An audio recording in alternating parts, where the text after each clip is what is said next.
Obboleetti koo ajjeesuuf guyyaa lama qofaan na hafaa. Ashama akkamitti sooressa kiyyaa jira galata rabbii siin illee bakka jiraatanii bakkuma jirtanitti nageenya isin faanaa jiraatu. Viidiyoo isinitti laayik gochuun dagatina. በልቤ ላይ ጸጸት ሐዘን ዘርተሽብኝ ከእንቅልፌ ስነቃን ባክሻት namoonni gaaffii yuutuubii akkamitti banamattee na gaafattanii yuutuubii Abdul Hab jedhu sarchii gootanii yuutuubii keessa irra galtanii jechuudha. Maqaa isaa barreessitan isiniif ba'a. Akkaataatti yuutuubii banatan jettanii yoo barreessitanii namoonni waa yuutuubii barsiisan guutummaa guutuutti isiniif bahaa jechuudha. Abdul Hab jedhama. Isa ilaaltanii yuutuubii banachuu dandeessanii. Baay'een keessan yuutuubii akkamitti banannaa jettu. Yoo fakkeenyaaf Abdul Hab jettanii isinii bahuu dide akkaataatti yuutuubii banatan jettanii yoo barreessitanii akkamitti akka yuutuubii banatan hundi isaa yaa'ee isiniif achirraa ilaaltanii barattu jechuudha. Yoommoo inni isiniif galuu dide viidiyoo ofuma kee yuutuubii banii nuuf hojjedhu jedhaati koomentii jalatti naaf barreessaa. Namoonni waayifaa arabaa fayyadamtan yuutuubii banadhaa. Sababiinsa waayifaa yoo qabaattan gaariidha. Ani mataan koo fakkeef daataatiin hojjechaa jira waan ta'eef waayifaa qabaannan yuutuubii banadhaan dhaamsa kooti. Yoo isinii galuu baate koomentii jalatti naaf barreessaa. Asumaan garsiinatti. Obboleettii koo yeroo biyya jirtu yuunivarsiitii aga isheen barattee eebbifamtee baatutti waan hundumaa danda'ee anatu ishee barsiisaa ture. Ani haadha ijoollee lamaati. Abbaa manaa koo waliin baay'ee wal jaalan. Abbaan manaa koo biraa yeroo deeme ijoollee koo lamaan keessaa mucaan koo isheen durbaa mucaa baatii 7 waan taateef maatii kootti yeroo kennu abbaan manaa koos lakkii maatii kee bira hin teessu jechuun yeroo inni fudhatu mucaan koo guyyaarraa guyyaatti yeroo dhukkubsattu anis obboleettii koo yuunivarsiitii barachaa jirtu maaloo mana koo taa'ii baradhu jechuun yeroo mana kootti ishee fidu isheenis yeroo jalqabaaf fidduuf yeroo itti aanutti ishii in taa'a jechuun naannoo waggaa 2 ergi mana koo teessee booda abbaan manaa koo yeroo jijjiiramaa dhufu anis abbaa manaa kootiin amma mucaan guddatteetti obboleettiin koos barumsa fixxee eebbifamteetti waan ta'eef gara maatiitti deebitee agalturoon jedhu innis waan ishee isin ilaallatu ati sarratanyaa kushina arabaa waan taateef deemii achumaa hojjedhu waa'in keef waa'in obboleettii kee eessaa walitti dhufa jechuun yeroo inni deebii ajaa'ibaa naaf deebisu anis rakkoo maaltu jira obboleettii koof abbaa manaa koo gidduu jechuun yeroon itti qorachaa dhufu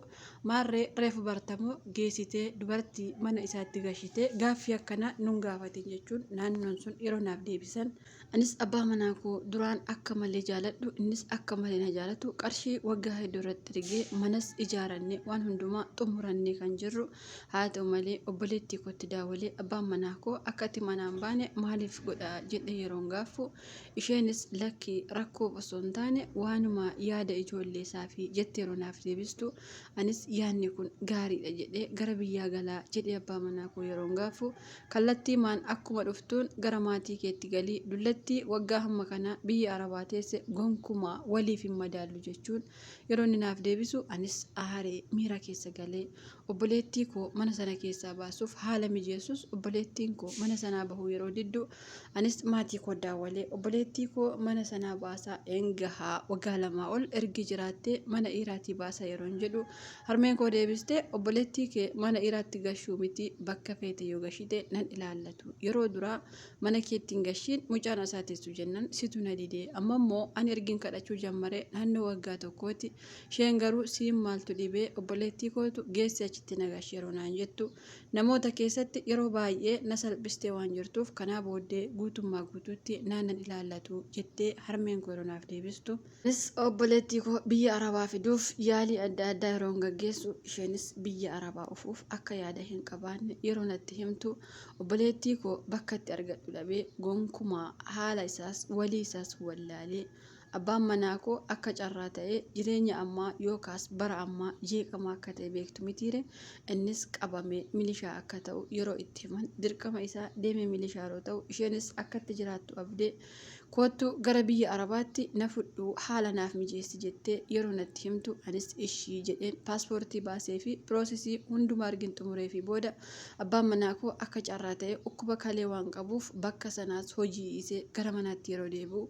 gonkumaa ati mana kanaa bahuu hin qabdu waan barbaade godheen si jiraachisaa jedhee yeroo ishee jajjabeessu isheenis kanaa booddee ani hin barbaadu walumaa galatti abbaa manaa keetti osoon heerumee maal rakkoo qaba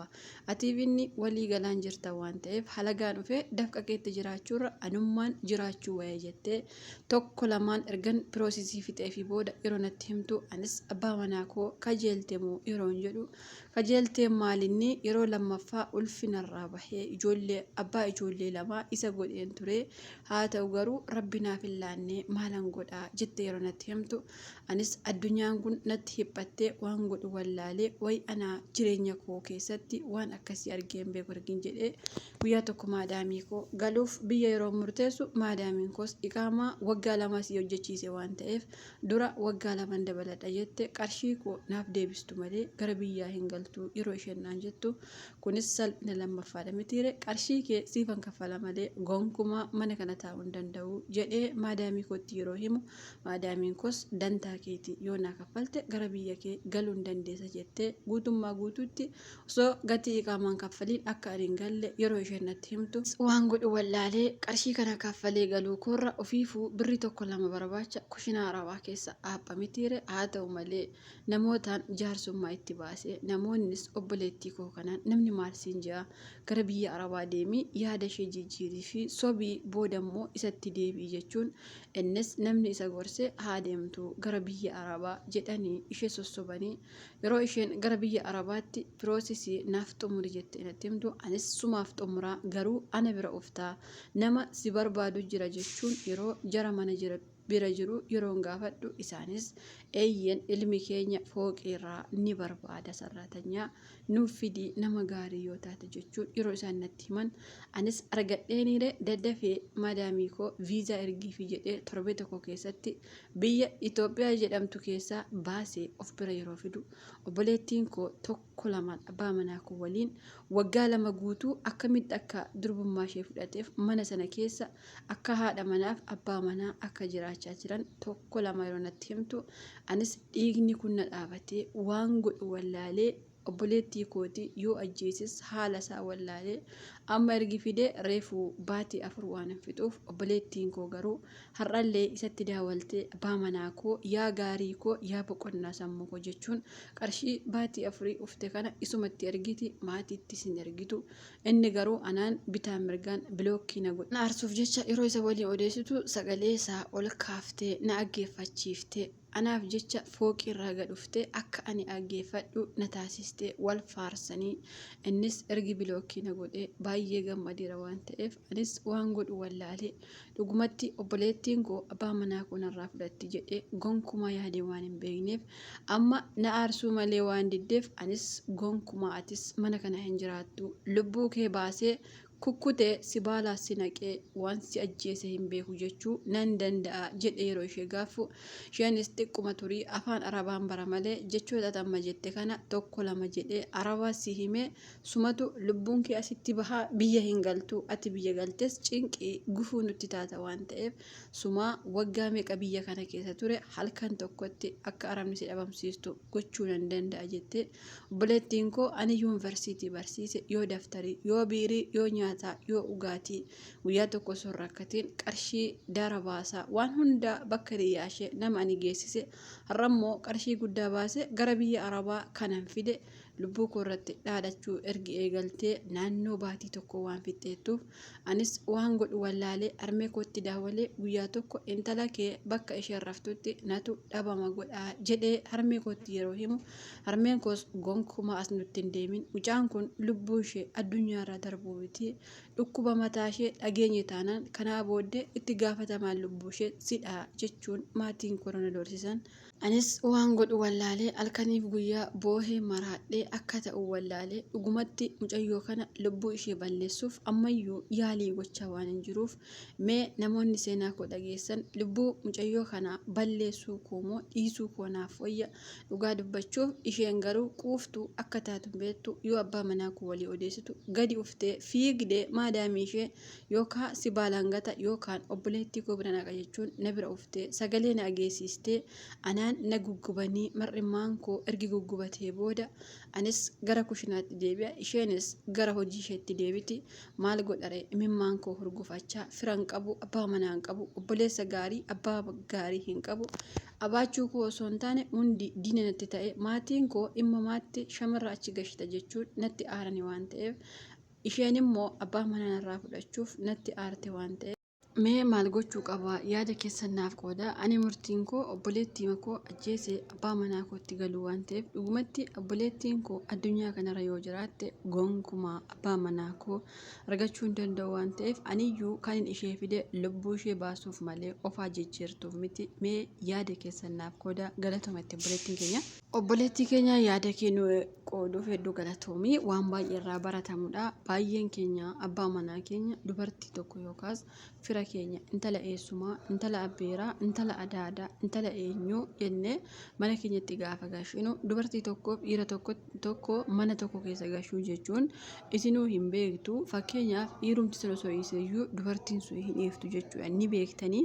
maaliif waggaa 2 waliin jiraachuu miti, halkan 2 waliin jiraachuun hagam akka ulfaatu hundi keessan hin beektu. Fakkeenyaaf isin warri shamarranii mana dhiiraa tokko argitanii guyyaa 2 miti halkan tokko yoo bultan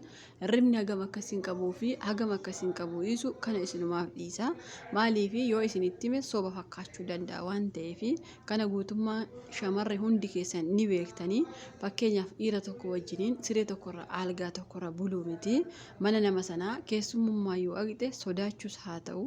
isatti siquus haa ta'u, haala karaa lama mijeeffata jechuudha. Tokko tokko gammaddee itti siqutu jira, tokko tokko immoo kan sodaattee mana sana keessaa baatu jira. Guutummaa guutuutti obboleettii keenya ta'ee natti aaruu dandeessa. Badiin sidha jechuudha. Guyyaa mucaa kee maatii keetti laatte yeroo inni immoo didu dhiisuu qabda turte. Yookaan haadha isaatti haa kennu yookaan immoo akka fedha isaatti haa guddisu malee obboleettii kee fuutee mana kootti galii mucaa koonaaf guddisii waggaa 2 guutuu bira taa'e jechuun kun dogoggorri keeti jechuudha. Inni itti aanu lubbuu namaa baastee boqonnaa hin argattu. Obboleettii kee lubbuu ishee baasuu dhiisi.